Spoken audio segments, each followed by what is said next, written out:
Здравствуйте! Ман– это небесный хлеб, который еврейский народ ел в пустыне. Он насыщал и очищал тех, которые ели его, и дал им возможность учить Тору. Тора тоже называется хлебом, и она имеет два вида, как и хлеб. Хлеб от земли и от неба. Открытая часть в Торе считается от земли, потому что там есть много вопросов и разногласий, подобно тому, как обычный хлеб, который требует много работы, чтобы он получился.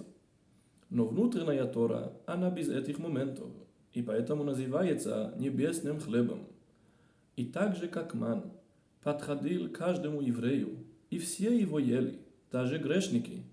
Также и внутренняя Тора, она очищает человеку и дает ему возможность вернуться к Всевышнему и привести полное освобождение.